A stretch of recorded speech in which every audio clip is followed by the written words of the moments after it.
なんだよそりゃ。ミオ、お前サトコがどういう状況か話したんだろ？おじに監禁されていじめられてて学校にも通わせてもらえないのがどうして様子見なんだよ。ケイちゃん、これは私が言ったんじゃないからね。その人が私に言ったことをそのまま言うんだから誤解しないでね。Okay. さ、確かにサトコが今日登校しなかったのは事実だけど、でも1日だよ。1週間や1ヶ月というならともかく、1日じゃ本当に風邪の可能性も否めないよ。でも虐待されてるんだぞ。サトコの体や心に消せない傷が残るまで放置しろってのかよ。 I know, right, Keiichi? Just let it be known that that she has been absent for weeks, and then there will be like proof enough for these people. I mean, not to mention that now that the child service has come to the house, Teppei is gonna let Satoko come, like, come the next day. You know, so even then, that's yeah. 待ってケイちゃん、そこなんだよ。私たちは去年のサトコがどういう状況にあったかよく知ってるから危機感を持ってるけど。Yeah, but the other people don't know. 実際、昨日今日でサトコは何の虐待も受けてない。客観的に見て、現時点でサトコが虐待を受けているとはとても言えないんだよ。確かに殴られて青あざがあるとかそういうのはまだないかもしれないけど、それにリカちゃんと2人で暮らしてるのを無理に家に連れ戻したのだって虐待とは言えないのかよ。それは昨日私たちで話した時に出た通りだよ。親権者が子供を保護すること自体は自然だからさ、客観的に見てサトコが虐待を受けているとは言えないんだよ。虐待が起こる前に食い止めなきゃしょうがねえじゃねえかよってミオンに怒鳴ることじゃねえな。すまん。I knew that was on Mion's opinion, but it felt like she was telling me that, and I raised my voice. Yeah. Keiichi, you know better these days, but you're always gonna be a loud boy. When I sensed her dismay, I quickly apologized. 私も去年のサトコがどういう仕打ちを受けていたかよく説明したんだけど、去年の通報も様子見で解決してるわけだしね。去年の虐待を解決したのは4年目のたたりだろ。別に相談所が解決したわけじゃねえけどな。でもとにかく去年の件を含めても相談所はそのくらいの危機感しか持ってないってこと。私たちと相談所の温度差がどうも敵みたいなんだよ。わかった。とにかく最初の手は打ったもんな。次の手はすぐに考えようぜ。I mean, man, you would think that if Chie and the principal have made the call, you would think that the child consultation would put a little bit more seriousness into it. 明日は全員で会議しよう。俺たちは最強の部活メンバーだぞ。Heck yeah. 今までもっと条件の悪い戦いを遊びのようにくぐってきたさ。As we spoke, I felt less angry about the decision that the Child Consultation Center made. It was something we expected anyway. And I was being emotional for a while, but Mion wasn't taking it personally. She's usually a tough person, but I know that she feels very weak when something like this happens. I have to be careful not to get too emotional with her. Our enemy was Teppei. I couldn't yell at my friends just because I was frustrated. I almost forget sometimes, but Mion is a girl. There's no way yelling at her without cause won't hurt her. Eh. Look at that. Mion indeed is a girl. I know, sounds a bit like a stupid comment coming from me, but you know, with the whole Do situation and all that, and Mion want to be seen by Keiichi more than just a tomboyish person. and all that. It's like a typical girl that Keiichi can fall in love with. I think I have a tendency to lash out with my emotions sometimes. I guess you could say that previously, because Keiichi was seeing Mion in more of a tomboyish kind of way, that Keiichi could talk to Mion in a more open way, that is more angrily like, subconsciously speaking, but nah. Mion is Mion. I definitely need to rein in the bad habit, especially during emergencies like this. All I could do by myself was probably the same thing Shion was suggesting earlier. But I knew it wouldn't make Satoko happy. We club members are fearless, but the power I possess is the smallest among all of us. That's why I needed to communicate with them. If we united, we would be able to come up with a better plan. I couldn't think of a plan all by myself. 3 heads are better than 1. We would definitely figure something out. じゃあ、私はこれからリカちゃんに電話するよ。ケイちゃんはレナに電話してくれないかな。Yeah, sure thing. おう、わかったぜ。レナか。今日のあいつ、シオンと堂々やり合ってたな。それに、いいことも言ってたぜ。土壇場で骨のあるやつだよな。うん。レナは昔からここ一番では絶対に曲げないんだよ。でも、いいことならケイちゃんも言ってたよ。ちょっとかっこよかったかもだね。今更だが、ちょいと照れることを言っちまったように思うな。なんだか恥ずかしいぜ。A very corny main protagonist kind of speech, yes. じゃあこれで切るね。レナもきっと連絡を待ってると思う。申し訳ないけどよろしく頼むね。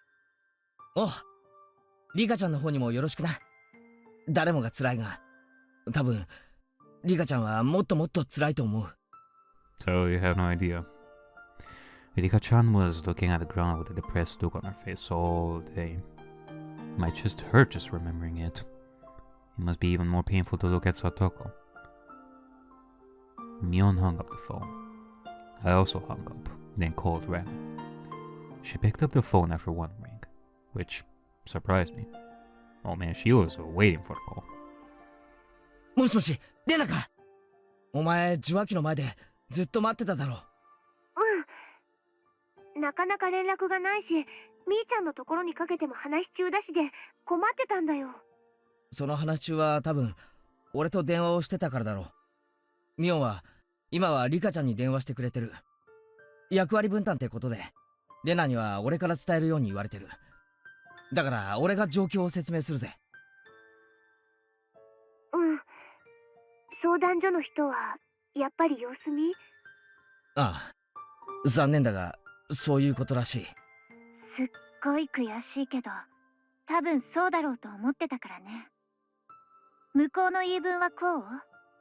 まだ1日しか経っていないから状況がつかめない。今日の欠席も本当に風邪かもしれないし、さとこちゃん自身に特に虐待の痕跡は見つけられなかった。こんなとこかな。お前、俺んちに盗聴器つけてるだろ。そうだよ。まさにその通りだよ。まだ1日しか経ってないって本当に嫌な言い方だね。虐待が起こってしまったらその時は手遅れだというのに。虐待が本当に起こったら、サトがきっと誰が見てもわかる外傷を負う。そうなったらおじのやつ、サトコを保護司に合わせるわけがない。そうなったらそうなったで、またしても虐待の痕跡は発見できないって言って様子見だ。それってすっごい矛盾だよね。Apparently they need court approval to force entry, but applying for that isn't easy. So while social workers may be supposed to have great legal power, in reality, their hands are tied and they can't act if the family turns them away. You know, with the social worker thing, again, it reminds me of Ryukishi. And now I'm asking this. How many situations has Ryukishi gone through where he felt powerless to help some people? Maybe in situations like this, for example. Kinda makes me wonder. They're not the police. Which, maybe I've talked about this throughout this story. But, and I may have said this before as well, but I'm gonna say it again. Ryukishi... Man, my throat is really... like, clogged. But yeah, Ryukishi sure is in his element, writing Satoko's story here. They're not the ones who storm in, even if they have to break windows to do so. Damn it. Then who does have the right to break those windows? If we did, I'd smash them wide open. とにかく連中には危機感が足りねえんだよな。このまま里子を放っておいたらどういうことになるかが分かってないんだ。圭一君ってちょっとすごいなって思う。どうしてだ？だって圭一君って転校してきたばかりなんだよ。里子ちゃんと知り合って半年も経ってないはずなのに、これだけ親身になって里子ちゃんのことを考えることができて。Of course. そして去年の里子ちゃんがどんな状況だったか見たことがないにもかかわらず、里子ちゃんがどんな辛い思いをしたか想像することができる。圭一君が普通の人だったなら、多分私たちが騒ぐのに対し、きっとこう言ってるよ。まだ1日目だろ？しばらく様子を見てみようぜって。そんなのちょっと想像すりゃ分かることじゃねえかよ。それにみんなから去年の里子がどうだったかってことは少なからず聞いてる。それから考えれば一刻の猶予もないことなんて簡単に想像がつくよ。それはきっとすごいことだと思う。今日しーちゃんが乱暴なことを言いながら教室から出て行こうとした時、圭一君はそれを許さなかったよね。そして圭一君が言った言葉が深かった。Do you think Sadako would appreciate it if you saved her by committing murder? なかなか男の子が言えることじゃないよ。それどころかごめんね。しーちゃんが言い出すようなことは圭一君が言い出すんじゃないかと思ってた。That's all Rena. She saw right through me to the core. To be honest, I was able to keep my calm because Shion caused that commotion. I too thought our only option was to kill him.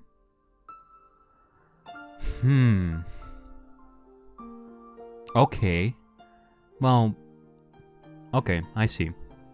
So I'm not gonna exclude the idea that, okay, maybe this is another moment of him subconsciously thinking that this is wrong because of previous fragments, where he subconsciously thinks, okay, thinking of that is wrong because of past actions that Keiichi doesn't know where it comes from, but he knows deep inside of him that it's wrong because he has experienced such a thing in like chapter 3, obviously.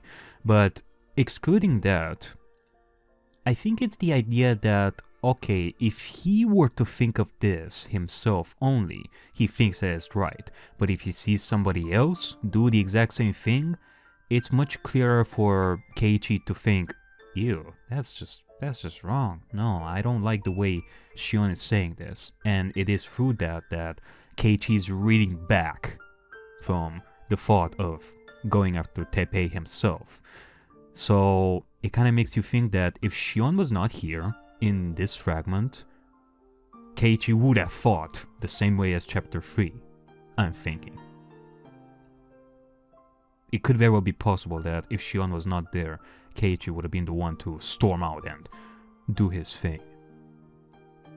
Yeah. Like, you know, there are situations in life where you see a person do a bad thing and it kind of makes, like, sometimes you're gonna think of yourself, oh god, well, I'm glad that I'm being reminded, well, I guess, I'm being reminded of how bad that is. Or sometimes it kind of makes you think that, oh god, I actually thought the same disgusting thing like last week and I didn't think, and then I didn't feel icky about that. Ew, what the fuck? Only now I'm feeling icky, because I'm seeing this other person think the same way. What the fuck is wrong with me? There are situations like that. Hell, I've gone through that. Like, I remember I remember some people of the past who have done some bad things that made me think of myself that I've done previously. And it is definitely, these reminders surely are good to not do those things ever again. I thought those same things myself. And then I thought about how I would actually kill him. First I assault him with a metal bat or something. But before that I would scope out his house and dig the hole to bury his body in ahead of time. When I imagined it, I envisioned myself actually digging the hole with a camping shovel in the woods. I repeated, "This is for Satoko, this is for Satoko," in my mind like a mantra, trying to forget the weight of the murder ahead. I relived that, exhaustion and frustration. I could very clearly imagine myself standing there, soaking with sweat and covered in mosquito bites. Then I'm sure I'd call her uncle or something to lure him out of the house and bludgeon him to death. Then I repeated my mantra, "This is for Satoko, this is for Satoko," blaming her for that serious crime as I tried to avoid my own guilt over committing murder.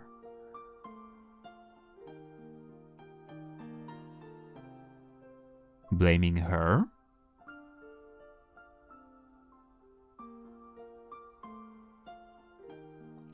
Did Satoko ask me to do that?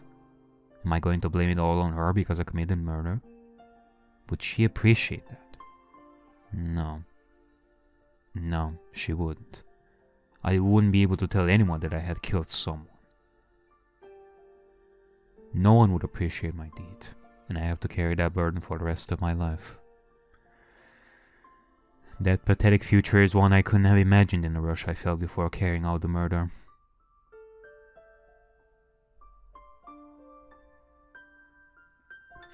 I decided to kill him so I could return us to happier times, but the act of murder also meant shattering the thin path that could lead us back there. 俺はそこまで想像できたから、シオンのように口に出して言うには及ばなかっただけさ。Man, you know, looking back, it's kind of crazy, like, the amount of times where you kind of think of this like, murder clearly isn't the option. Well, of course, it isn't. It never is. But it's this reflection of these characters thinking, if I were to do this murder, I'm gonna have to live with it for the rest of my life. And I really am starting to think that every single child, like, of the club has done this. I mean, obviously we have Keiichi, obviously we have Rena, obviously we have Shion. Kinda makes me think that Rika and Satoko have done their murder in the past too. Mion? Less likely, but it is possible for her. This story is reeking with the guilt of murder. I mean, you know, when I started this adventure, while I did think that this was a horror genre, I did think of it as a detective kind of story, which it is a little bit. Not in a traditional sense that we have like a legit main character detective and all that, but there are murders to be solved, and there is a mystery behind this that needs to be solved. So in that sense, it is a little bit. But like, usually when you read like murder mystery stories, you never get to see like the murderer actually, you know, live scot-free and think of how that murderer is gonna live for the rest of their lives with murder in their hands. You never think of that. That is not a theme that one usually tackles in like murder mystery stories. Like, I'm trying to think, maybe in Imineko? Because in Imineko, I don't think so. Like, in comparison to Higurashi, where there is the possibility of a character murdering someone else and then living for the rest of their lives, if the disaster does not happen, that is. For example, in chapter 3.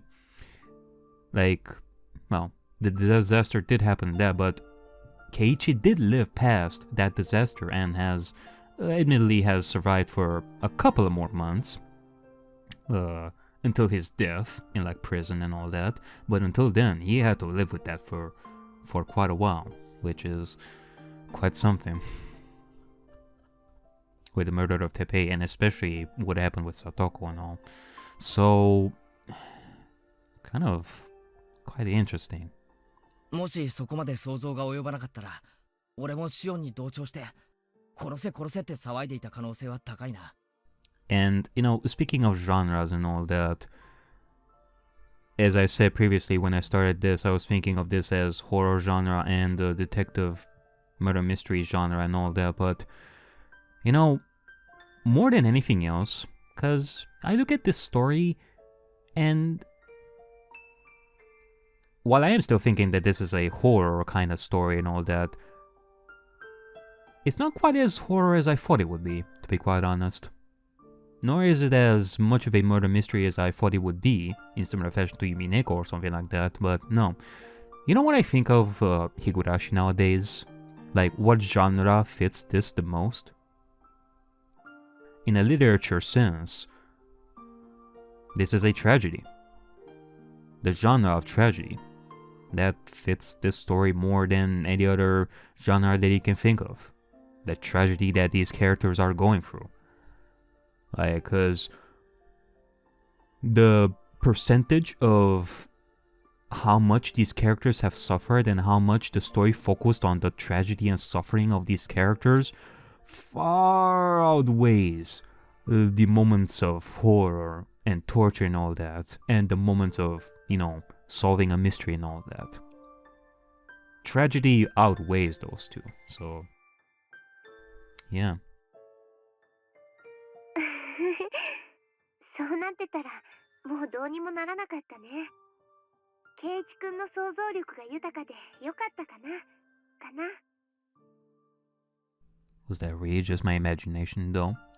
Which, granted, I'd say that Yumineko in similar fashion has quite a lot of that literature tragedy genre in it.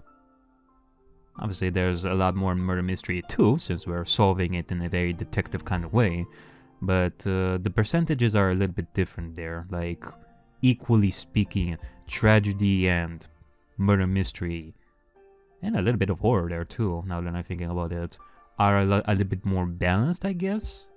Whereas here, I can definitely see a lot more tragedy than anything else. Did I imagine killing her uncle in my mind? Could imagination alone really be that vivid? I could smell the earth, taste the scattered dirt flying into my mouth, see the pebbles scattered as I shoved my shovel down, and hear the roots cracking from its weight. Okay, see, now this is a moment of Keiichi subconsciously remembering the previous fragment. The image was so real, it felt more like I had actually done it in the past. そうだな。どういうことをしたらどういう結果になるか。よく。想像力のない大人になっちゃったら大変だからね。圭一くんは冷静ないい大人になれると思うよ。Calm? But a reasonable adult? Yeah, definitely. あれは想像の中だったのかな。なんだかさ、そういうイフの世界が他にもあったんじゃないかって思うんだよ。想像力が本当に豊かな人はあらゆる可能性の世界を垣間見ることができるって言うもんね。Okay, well, here's a question right now. And this is me poking at the supernatural going on right over here. Have you ever felt the same way as Keiichi? I'm asking you like right now, as part of the dialogue right over here. I think I remember... Yeah, I definitely remember. It was in this chapter, when we talked about how Rena was seeking Mion's help about Rina. And she definitely felt like a vivid memory. It's in her dreams, now I remember. She was discussing like a dream of hers that she felt like it was real. Like the scent of Rina in her own home and all that. That's I remember that. だから、圭一くんが本当に悩んで未来を見据えた結果の想像ならば、それは単なる想像の世界ではなく、確かにあり得た別の可能性の世界の情景なんだと思うよ。その別の世界でも相談所への通報は様子見で終わるんだ。それでその後、聡子は一時的に学校に登校するようになるんだが、何日もしないうちに壊れてしまうんだ。Satoko was bearing the abuse, but even something small would be enough to break her. Just like an old bow that has a crack in it. One day that crack will eventually widen and the bowl will shatter. 俺の想像の世界では、聡子は頭を撫でたら壊れた。Which, you know, Satoko is definitely gonna come back to school tomorrow, and I'm actually glad that Keiichi is actually remembering this in that imaginary road Satoko broke when he rubbed her head, because otherwise Keiichi might have done the exact same thing tomorrow and the same thing would have happened. So maybe with this, Keiichi's gonna think, maybe I shouldn't touch her, and you know, and all that. God, please don't. I don't want to see Satoko break down at the school again. Please. 俺の手がおじの手に見えたのかもしれない。俺の手を払いのけて、泣きながらカーテンの束を抱いて、ニーニー、ニーニーって叫んでたよ。ニーニーって呼び方、誰に聞いたの？え？そうな。That is true. Like, only Satoko would say something like that, and more than likely she has never said that before. Because Satoko and Keiichi, I don't think that they've ever interacted with each other in this fragment in similar fashion to like the early parts of chapter 3. Like, Satoko and Keiichi have definitely interacted a lot more in the early parts of chapter 3, what with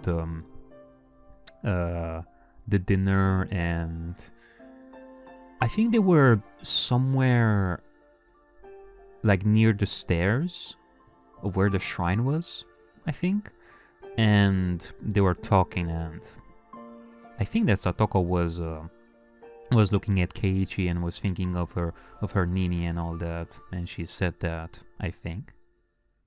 誰かに聞いたんだろうな。聡子がサトシを呼ぶ時の呼び方だろ。それがさ、本当に胸がかきむしられるような泣き方なんだ。俺は慰めてやりたいのに近寄ることもできない。俺が近寄ろうとするとおじの姿に見えるらしくて余計泣き叫ぶんだ。やっぱり圭一君はすごいね。それはとても想像の中のこととは思えない。去年のさとこちゃんは本当にそうだった。私やみーちゃんなんかはよく覚えてるから想像がつくことだけど、転校してきてまだそんなに経っていない圭一君がそこまで考えることができるなんて。I thought I heard Rena calling Mi-chan there. 私やみーちゃんなんかはよく覚えてるから想像がつくことだけど、 Okay, maybe not. 本当に圭一君はすごいよ。だから圭一君は私たちと危機感がずれていないんだね。じゃあレナも同じなのか？うん、圭一君ほどはっきりとは見えないけれど、このままさとこちゃんを救えずに時間を過ごせば、きっと何日もしないうちにさとこちゃんは壊れてしまうと思う。圭一君が言うような形でニーニーって言いながらカーテンを抱いて泣き叫ぶと思う。その時私たちはきっと思い知る。無力であることが罪なのではない。何もしないことが罪なんだって思い。あれ、私の想像の中の話なのにね。But go on. 本当に悲しくて涙が出てきた。Rena can also sense how urgently we need to save Satoko. Not everybody feels that way, though. My friends all do. But they are special. And normal people like those at the Child Consultation Center see us as overreacting. そうだよね。まだ1日しか経ってないって言われたら言い返せないもんね。風邪なんかでお薬をもらう時と同じ。2、3日様子を見てみましょうってことになるもんね。でな、俺たちはこの危機感にもっと素直でいいと思う。一刻の猶予もない。きっと聡子を助け出そう。うん。私たちは一人一人では何も思いつけないけれど、みんなで一緒に考えればきっとすごい力を生み出せる。 Like I said, let's make it so that Teppei runs away from Hinamizawa by making him think that they finally found him. ずっと昔、私が一人で悩んで何か悲しい思いをした時、誰かにそう教えてもらった。今こそそれを実践する時なんだと思う。 Okay, maybe this is my imagination, but who is this person? Because I feel like you've said like plenty of times.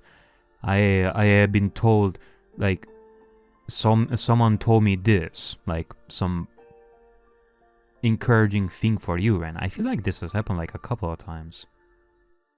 そうだな。誰だか知らんが、レナにそれを教えたやつは立派なやつだな。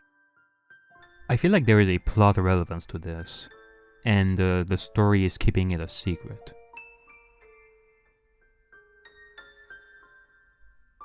Unless I'm being an idiot right over here, and Rena, well, she doesn't know who that person is.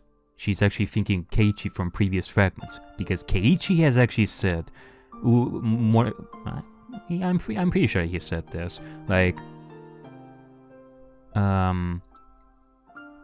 even if I can come up with a good idea on our own together, we can accomplish anything. Yeah, that's definitely something that Keiichi has said before. So Rena is thinking of Keiichi before, even if she doesn't know that Keiichi is the one who said it, but she feels like someone said that to her. I've had this feeling ever since Rena told me this story at school. I felt like I too once learned a lesson after some event.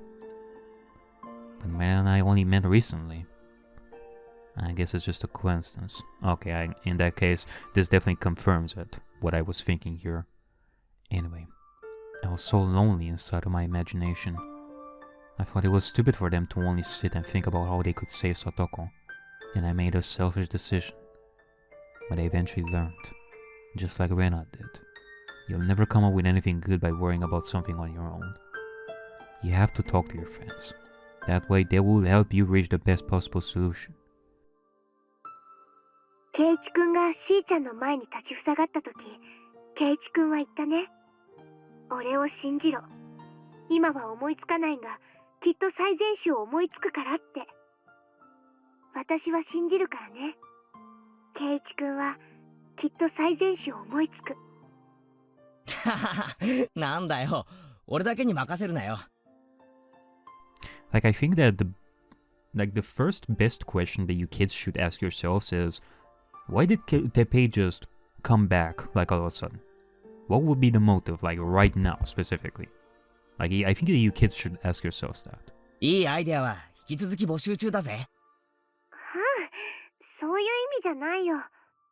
私は何があっても仲間を信じるよ。絶対信じる。私たちはきっとさとこちゃんを救えるって信じてる。だから絶対に短絡的な手段には訴えない。ああ、そうだな。きっと俺たちは聡子を救い出せる。信じろ。俺も信じる。I'll never think that I'm the only one who's trying to save her. I believe that all of us feel the same way. 明日みんなで集まって会議をしよう。実際に通報してくれた千恵先生も何か話を聞いてるかもしれないからな。俺たちは子供だから次の手が思いつかないが、大人ならいい手を知ってるかもしれない。うん、そうだね。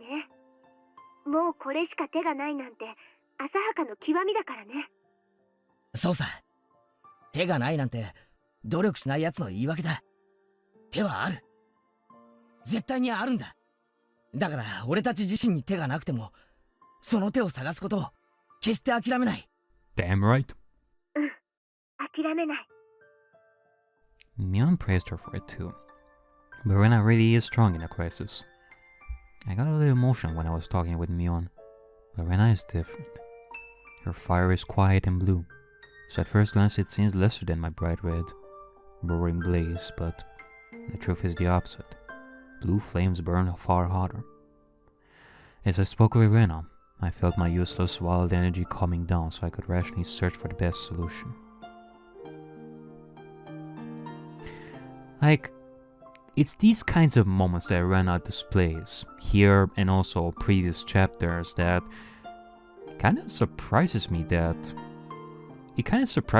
of what we learned in chapter 6 and her situation. That she had this kind of situation going on. It's quite interesting. Through that, I felt Rena's strength. Though, apparently Rena felt similarly about me. 圭一君と話していると、どんなめちゃくちゃなことになっても、絶対に打ち破れるって気がする。圭一君には、そういう力強さと頼もしさがあるよ。だから圭一君と話をしていると、どんどん勇気が出てくる。私たちは、必ず聡子ちゃんを救い出せるんだって、元気になってくる。俺はレナから冷静さ。レナは俺から元気か。なるほど。お互いにうまく補完し合っている関係だな。理想的じゃないか。そしてみーちゃんには園崎家という強い力がありながらも打たれ弱い心がある。でもそこはレナと圭一君できっと補ってあげられると思う。そうだな。俺たちメンバーは子として最強。揃えば無敵だ。うん、そうだよ。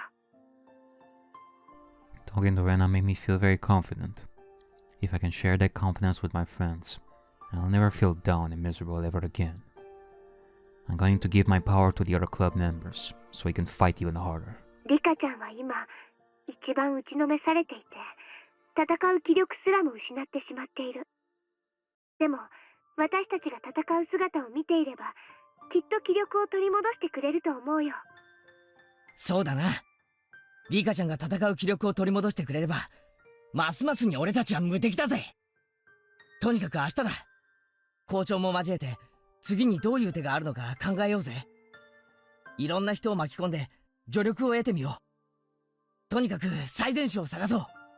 それこそが今の俺たちにできる最善手だ。I got off the phone with Rena. That was a pretty passionate conversation we were having. Oh, you kids are so adorable, I swear. It's unfortunate that the child consultation center came to the conclusion they did. But if they could still decide to wait and see, then that proved that Satoko was still safe for now. We are no more than children. Worrying about it too much won't cause us to come up with any good ideas. Murder isn't a real solution. But I had to admit, I have thought about it once. It's easy to burn up in rage. However, I'd have to stay calm, like Rena.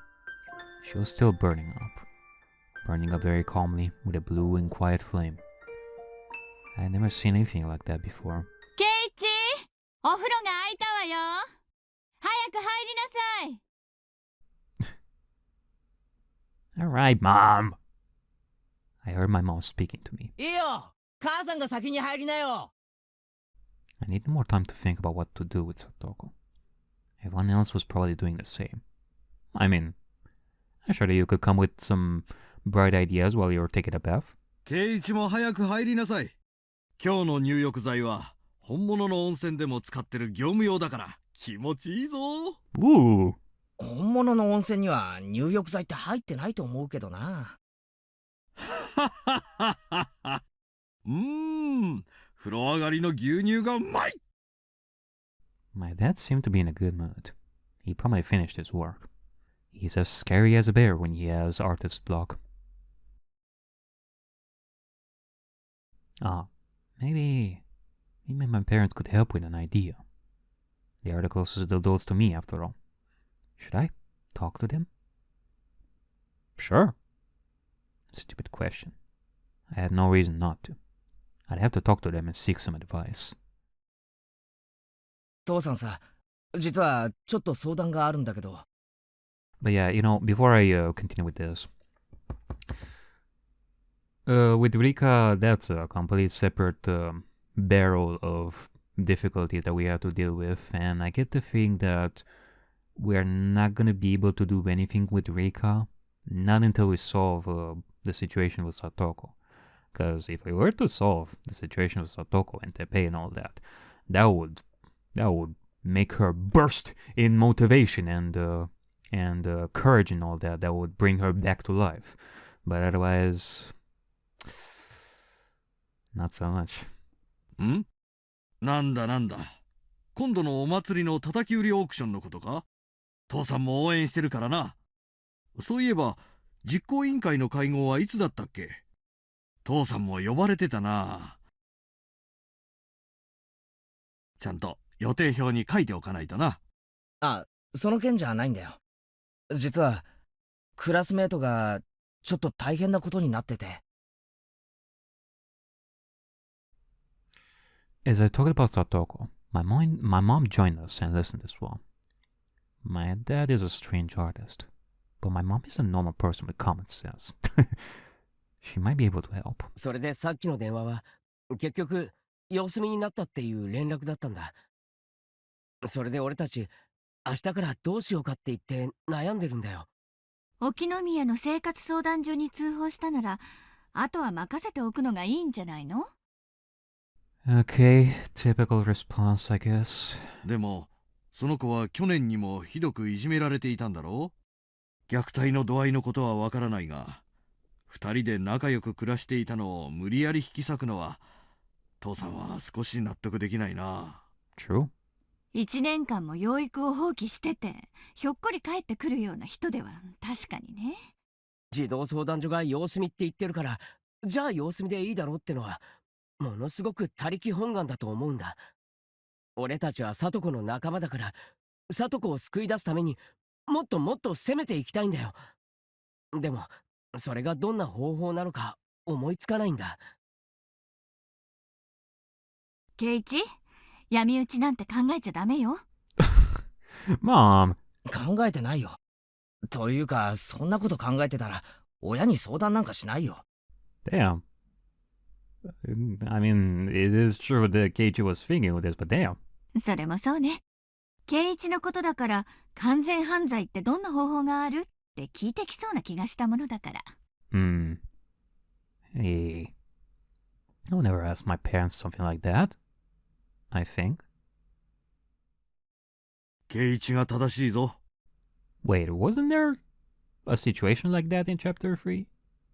Keiichi asked them something specific. I think that Keiichi did have a talk with his parents in chapter 3 and had something to do with the murder in a sneaky way. I feel like Keiichi asked them something, but I don't remember. And this is like a cheeky reference to that. 世の中には戦いがたくさんあるが、ルールに従って戦うのが大切だ。ルールを違反する人は誰も助けてくれないし、褒めてもくれない。ちゃんとルールにのっとって喧嘩をしなくちゃダメだ。喧嘩にルールもへったくれもないと思うけどな。で、どう？何か手があったら教えてほしいんだけど。My parents have been alive for more than twice as long as me. They must have had some experience with things like this. They must have many good ideas. At least, that's what I thought. But they crossed their arms and went silent. 普通はそういう話になったら、児童相談所に通報するんだけど、通報して拉致が開かなくてその先ってのはな。やっぱり法律とかそういうのではもうどうにもならないのかな。聡子がひどい傷を負うまで警察も相手にしてくれないのかな。だとしたら訴えていくしかないな。An appeal? 訴える？裁判？ Sue? 違うぞ圭一。児童虐待は児童相談所の管轄と決まっている。そしてその児童相談所の判断に不服なら裁判で訴える？圭一、裁判は当事者同士の話し合いがつかないとき、その裁定を求める場でしょ。その前の段階を踏まなくちゃ。日常生活の保全と問題解決は生活相談所の管轄と決まってる。そしてその相談所の判断に不服なら、なら、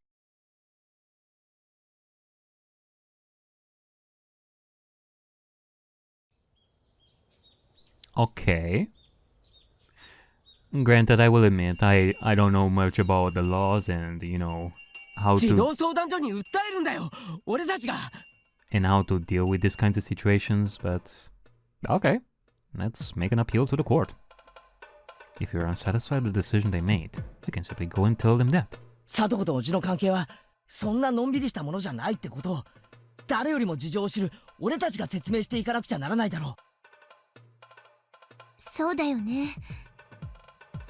相談所の人が私たちと同じくらいにさとこちゃんの置かれている状況を理解しているとは思えないもの。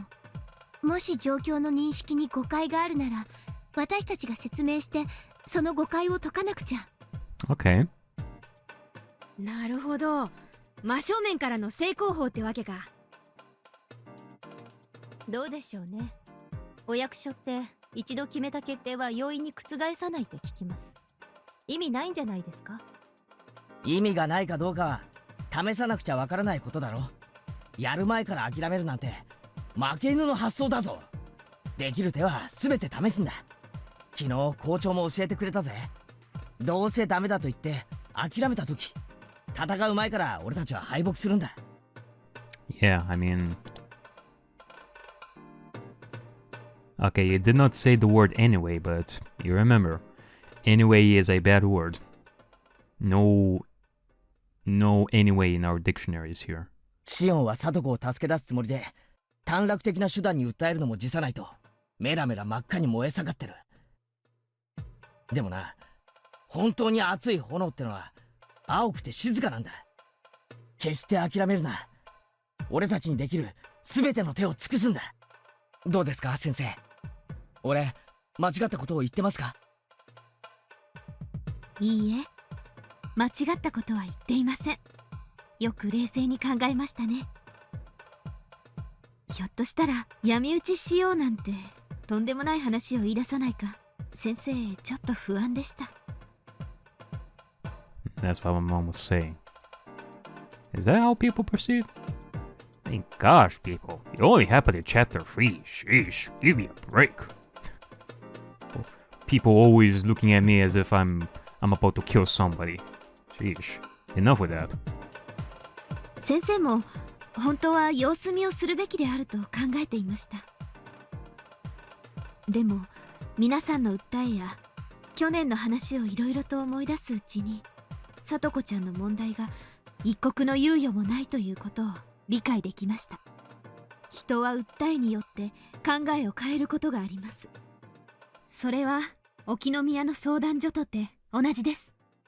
訴えれば判断が覆ることもあるかもしれない。どう？しーちゃん、一人で膝を抱えて悩むくらいなら私たちと一緒に戦わない？誰が膝を抱いてるんですか？私泣き寝入りなんてしませんってば。なんだなんだ、シオンの狼狽が激しいな。ひょっとしてビンゴだな。失礼な。いいですよ、レナさんの提案賛成です。行こうじゃないですか、児童相談所。それでも様子見なんて言いやがったら鼻の骨をへし折ってやる。鼻の骨はまずいが心意気は上等だぜ。 God, Shion is so hot. Who said that? シオンも一晩頭を冷やして少し炎を青くできたようだな。私はサトコを救うために本気なだけです。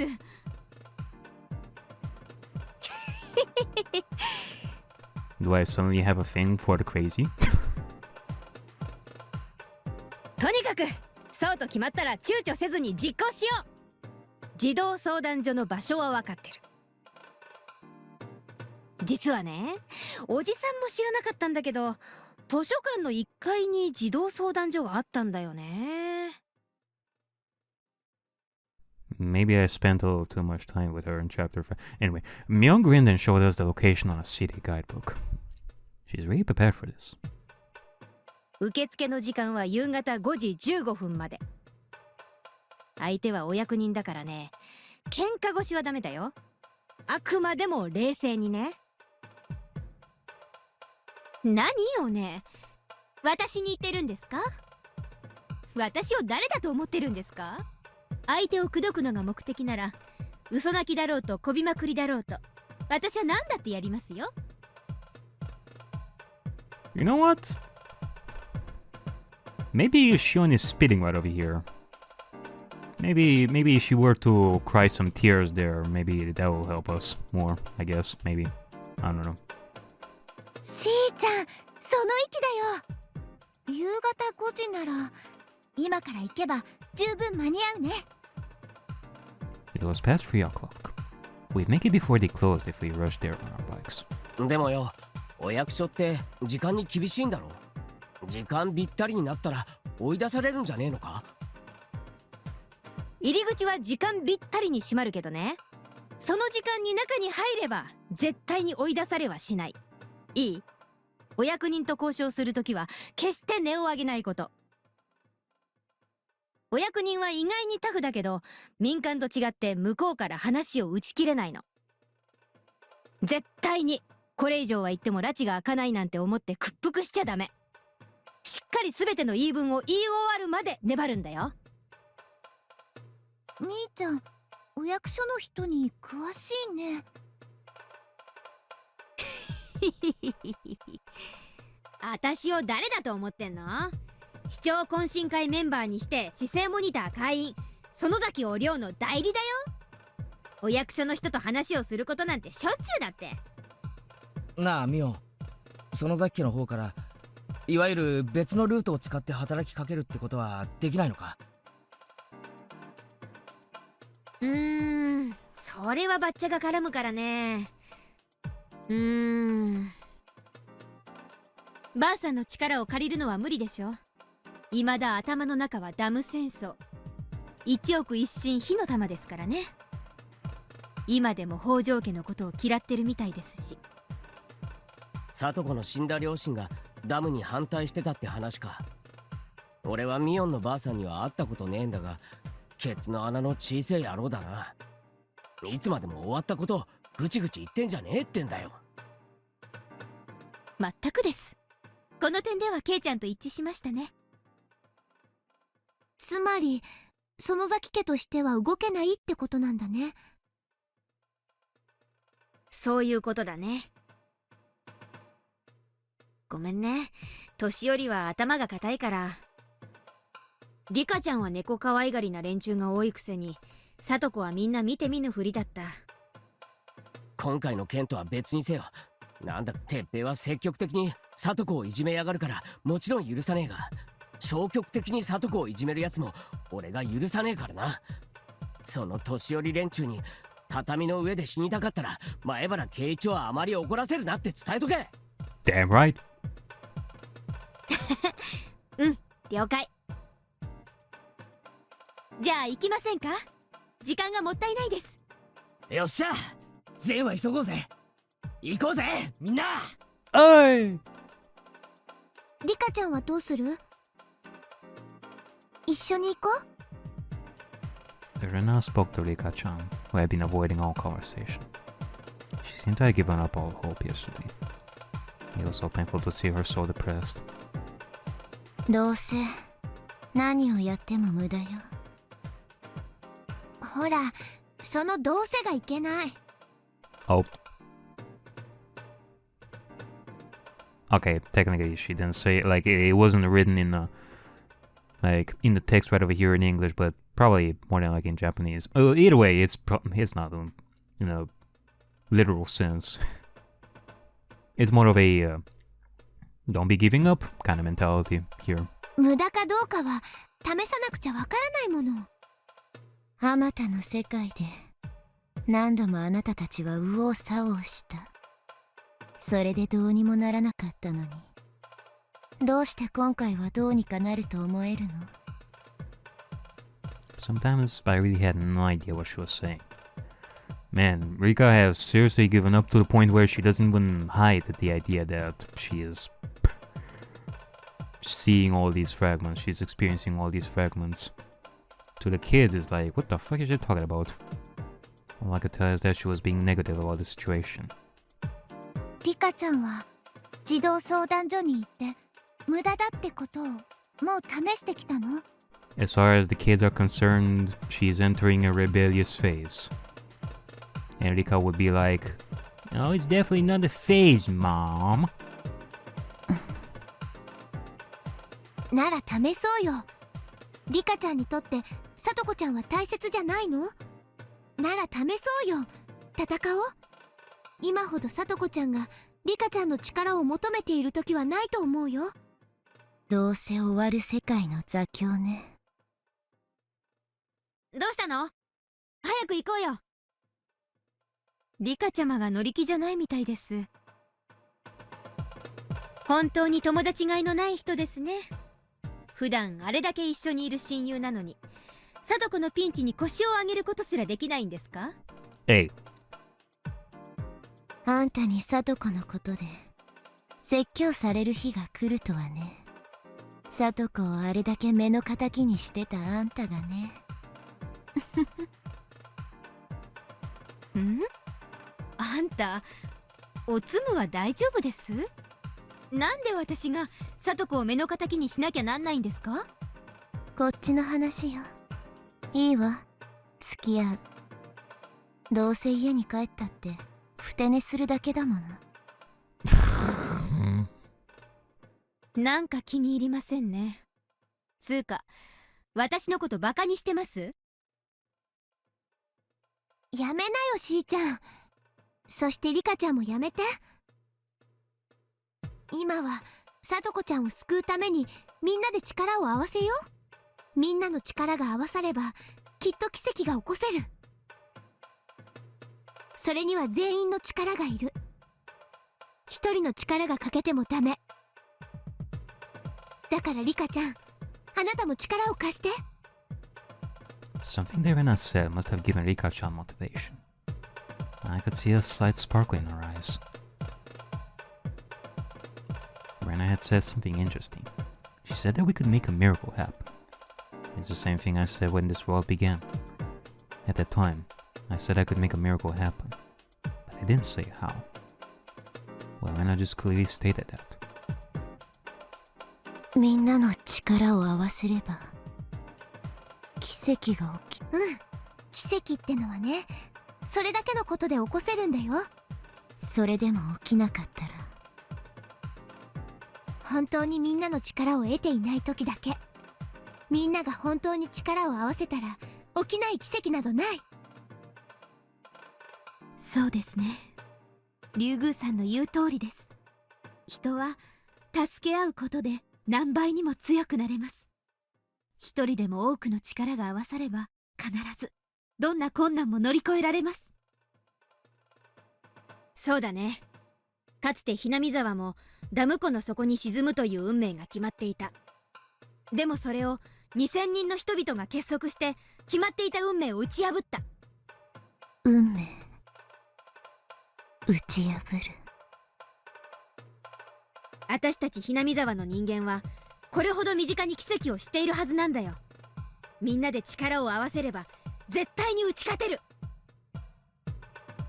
そこまで言われたら行くしかないと思いませんか、リカちゃま。これで奇跡が起こらなかったら、リカちゃまが欠けてみんなが揃わなかったから奇跡が起こらなかったことになります。 So it's going to be my fault. That's interesting. A miracle is something that we can make happen, but we need everyone's power to make that come true. Destiny can be defeated. Fate can be escaped from. This can happen with a miracle. A miracle can happen if we unite. 昨日レナも言ったぜ。一人で悩んだってろくなことは思いつかない。全員で力を合わせるんだ。そうだ、運命に屈するな。そもそも運命なんてな、金魚すくいの網より薄くて簡単に破れるもんだってことを覚えておけよ。 How can he say that without knowing how stubborn fate can be? To me, a witch trapped within a fate. But for some reason, his words sounded very persuasive. easily changed my fate to play the fishing game. In my previous life, Keiichi saved Rena from her devastating fate. As fragile as a thin sheet of paper, he's saying that the role I've been struggling in for 100 years is that easy to change? Keiichi had made a fool out of me. 面白いわね。行くわ。よし、よく言ったぜ、リカちゃん。リカ、いいのですか？ Shut it. Hanyu looked at me with concern. She wanted to warn me that I'll get hurt if I expect too much. どうせかけるコインは1枚も残ってない。これ以上何を負けたって失うものなんかないわ。You know what, Hanyu? I think that you should come with us too. Like, the more days pass, the more I'm starting to think that your mentality is a little bit flawed. So, you're gonna come with us and see the changes that we're gonna make together. どうせ終わった世界だもの。でも、それは前の世界もそうだった。レナが学校を占拠した時、もうどうしようもないと思った。あれほどの末期的な局面からすら、その圭一が、運命なんか、金魚すくいの網だって言うのよ。この世界をもう諦めてるからこそ、なんだか面白そうにか。どうせまた、期待を裏切られます。そして辛そうになるリカを見て、僕も辛い気持ちになるのです。大丈夫よ。もう落ち込まないわ。流せる涙は流し尽くしたもの。どうせ圭一たちがどうあがいたって、聡子は救えないって諦めてる。だからこそよ。児童相談所に乗り込もうなんて展開は、初めてだしね。圭一に起こせる奇跡なんて、何もないのですよ。Oh my god. Hanyu spoke to me in a stern voice. Miracles are called miracles because they don't happen easily. If it can happen at any time, it's not a miracle. Who the fuck said that this is easy, you know? Jesus. It's just something that was meant to be. 期待なんかしてないわよ。でも、面白そうだと思うのよ。運命をあっさり破ると豪語した圭一が、どうあがくのかがね。リカ、どうか自分の心をこれ以上追い詰めないように気をつけてなのです。余計なお世話よ。消えなさい。I wasn't expecting anything. I was just trying to enjoy my last week alive, like watching a TV show. But I had to admit I was possessed by a strange feeling.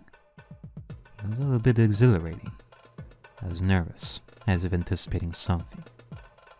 I felt the same way when Keiichi remembered the memories from the past in my previous life. I didn't have any coins left to make a bet, but I knew what this feeling meant. If I had a coin left in my heart, I would bet everything on this feeling. すべての手を尽くしてダメならば、それはそれで諦めがついて気分がいいかもしれないものね。諦める必要なんかねえぞ。絶対に聡子は救い出せるんだからな。リカちゃんはちゃんと聡子の布団を干しておけよ。聡子が近いうちに戻ってくるんだからな。その時ふかふかの布団が敷けなかったらかわいそうだぞ。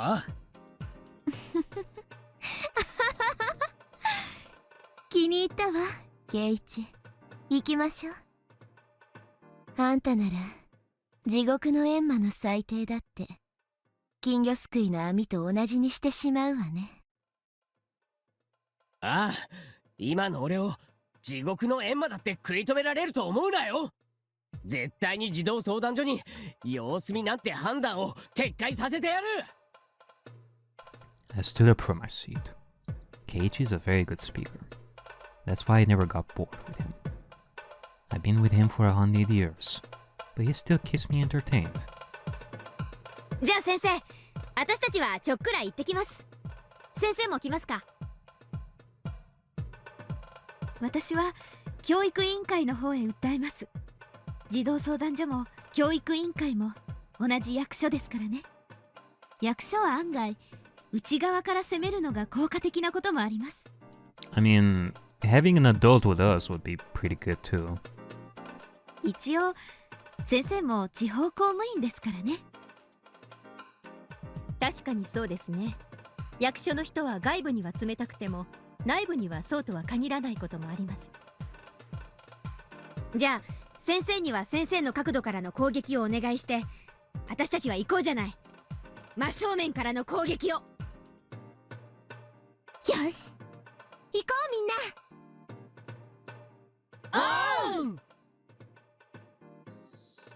Even knowing that everything is doomed, part of me felt like something good might happen. Hanin told me that it was only a waste of time. I felt the same way until a few minutes ago, but I had become much more interested. I had no idea what would happen. I wanted to see how Keiji was planning to defeat this destiny. I raised my fist in the air along with them and hurried to the exit. As for Satoko, she didn't come to the school again today. Huh. Interesting. I mean, that's bad. Teppei called the school and told him that she still has a fever. He said that he's going to keep her home for a few days until she gets better. Chie said that she thinks Teppei knows she called the child consultation center. He must be worried that Satoko will rat him out if he lets her go to school. I don't want to think about it, but it's possible that Satoko has invisible bruises by now.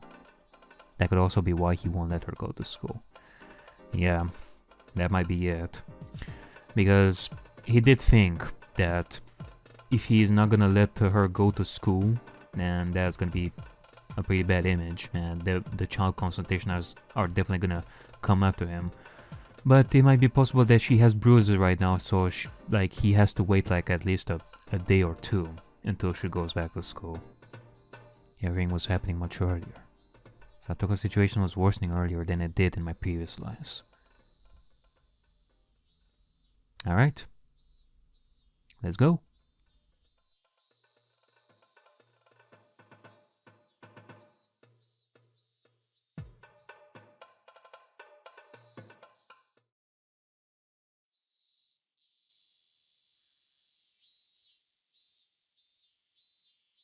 To, 意気込んできたのはいいものの、待たされるな。あそこで暇そうにしてる人たちが話を聞いてくれてもいいと思いません？あそこにいるのは一般事務員だよ。私たちはちゃんと話すべき相手と話さなきゃならないんだからさ。Yeah. We gotta talk to Ryukishi himself. 待たされるということは、世の中にはこういう相談事が多いのかな。どうなんだろうね。考えてみれば、ここの職員が暇そうでちょうどいい気がしてくるよ。虐待の相談が繁盛しているようでは世も末なのです。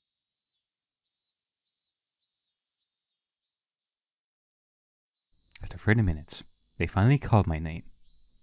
I wrote down my name at the registration, as Mion can't let them know she's from the Sonzaki family. Why not? Give them a little bit of a Sonzaki power move right over here to use it in our favor. 今呼ばれた前原ですけど。I went to the receptionist to find a uniformed older lady. She must be one of the office workers Mio mentioned. Was she really going to be the one dealing with us? 前原さん、本日は5人でいらっしゃってますが、どういうご相談でしょうか？ The only thing I wrote on the registration was that I wanted to talk about Satoko Hojo. 昨日、Hinamizawa文庫の千恵先生から通報があった北条聡子の保護についての件です。それでちょっとお話ししたいことがありまして。前原さんと皆さんは北条聡子さんのお友達ですか？はい、クラスメートです。お話の内容ですが、概要をお聞かせいただいてもよろしいですか？実は北条聡子の件なんですけど、虐待はなくて様子見みたいな話になったと聞きました。それで聡子の状況についてもう少し詳しく説明がしたいと思いまして今日来たわけなんですが。わかりました。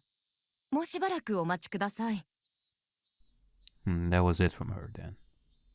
A real social worker should be coming here to talk with us. She was just asking us basic information. With that done, she was talking on the phone and explained to someone what I just told her. 何を聞かれたの？今日は何のご用事ですかって聞かれたぜ。もうちょい待たされるのかな。こういう無意味な待ち時間ってイラつきます。みーはさっきからポスターとかチラシばかり読んでいますが、楽しいですか？虐待を見たり聞いたりしたらご通報くださいなんてのがいっぱいあるよ。だから私たちみたいなのが来ても決してお門違いってわけじゃなさそうだね。虐待の目をつむ地域、みんなの目。これって川柳なのかな？かな。言われてみればそういう啓発ポスターがいっぱい貼ってあるな。さすが児童相談所だぜ。内側に貼ってもあまり意味がないと思いますです。Rika-chan was right. They should be posting them all over the city, not just inside the building. 前原様、大変お待たせしました。2番の相談室へお入りください。お、呼ばれたぜ。行こう行こう。 As we walked, we soon saw rooms numbered 1 through 3. へえ、銀行みたいにカウンター越しに普通に話すのかと思ってたぜ。個室になってるのか。多分プライバシー保護のためだね。相談する内容はほとんどの場合あまり人に聞かれたくない内容だと思うから。そういう家庭内のトラブルを囲んで見えなくしてしまう土壌がきっと児童虐待を助長してしまうんだろうね。家庭問題は見て見ぬふりをするのが美徳っぽいとこって確かにありますね。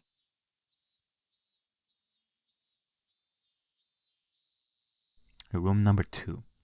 It's this one.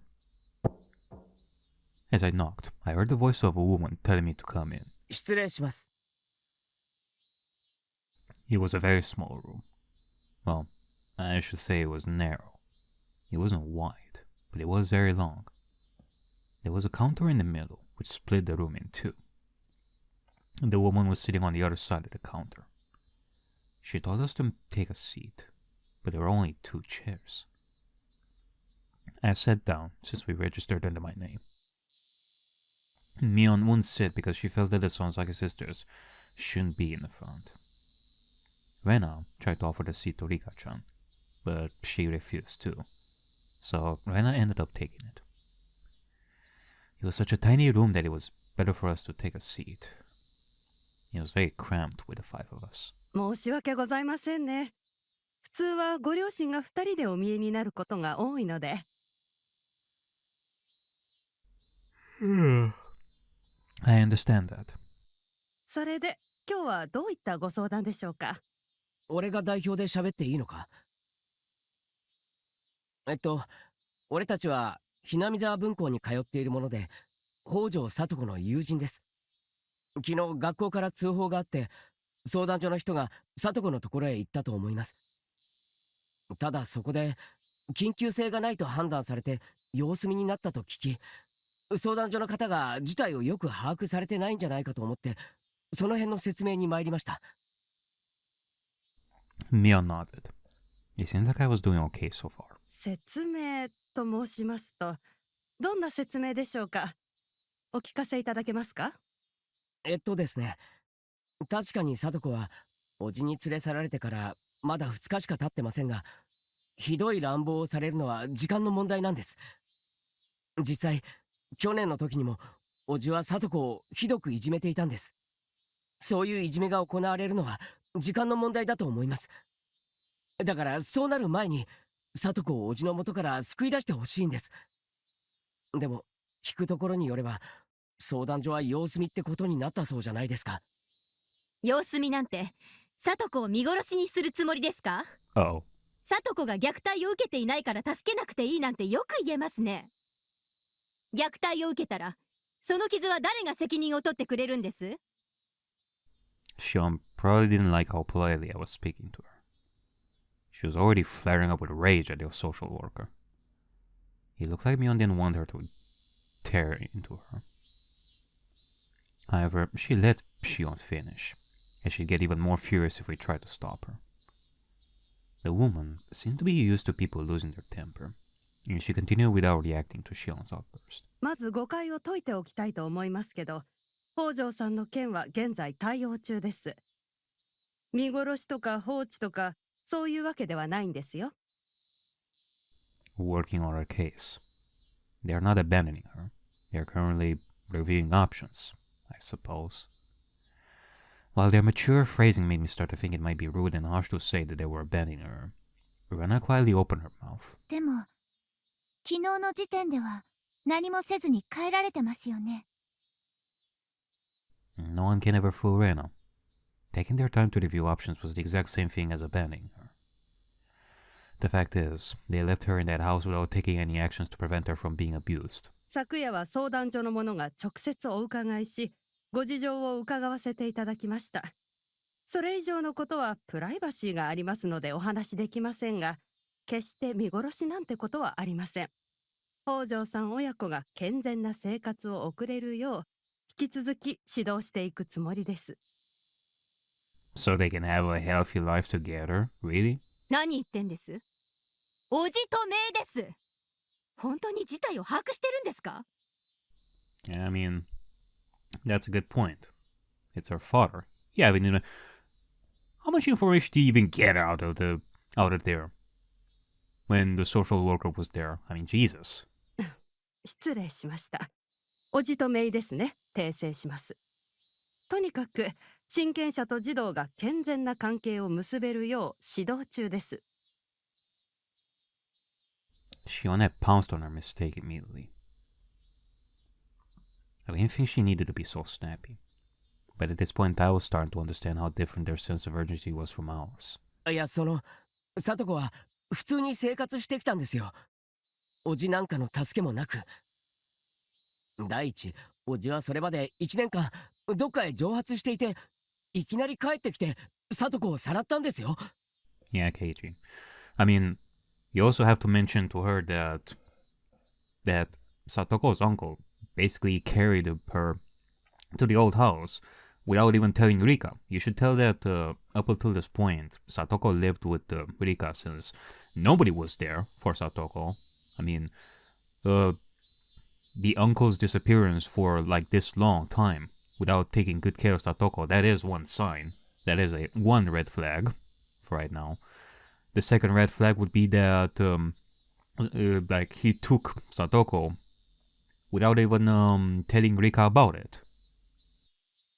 それって誘拐じゃないんですか？誘拐というのは言い過ぎですね。子は親権者の定めるところに住まなければならないと定められています。Without telling anybody first? Really? 民法の第821条で親権者はこの1年間も里子をほったらかしてたんですよ。なんであんなやつが親権者なんて言えるんですか？そりゃシオン。 You gotta think. Rika, if she wasn't gonna go to the old house to see that Satoko was there, how long would it have been until we found out that Satoko was at that old house to begin with? Like, of course, people were gonna worry, like, where the fuck is Satoko? She basically disappeared without the uncle telling anybody about it. 里子の両親が2年目のたたりで死んだ時、ちゃんとそういうことになってるんだよ。そうなのか？あんなやつでも親権者なんて名乗れるのか？民法の何条だかは知らないけど、未成年者は親権に服さないといけないと決められてる。つまり子である限り誰にでも親権者はいるんだよ。いや、いないといけないんだよ。それは民法の第818条ですね。それってのはつまり里子の両親が亡くなった時に自動的におじおばの夫婦にスライドするもんなのか？基本的には近い親族に決まる。貞子にはおじ夫婦しか親類がいないようだったからね。もちろん聡子たちが望めば他の人が親権者になることもあったかもしれないけど、ダム戦争の直後のひなみ沢でニック気泡城家の子供ですから、引き取り手なんて現れるわけないじゃないですか。引き手あまたであっさり君吉のおじいちゃんが後見人になってくれたリカちゃまとは事情が違うんです。うん。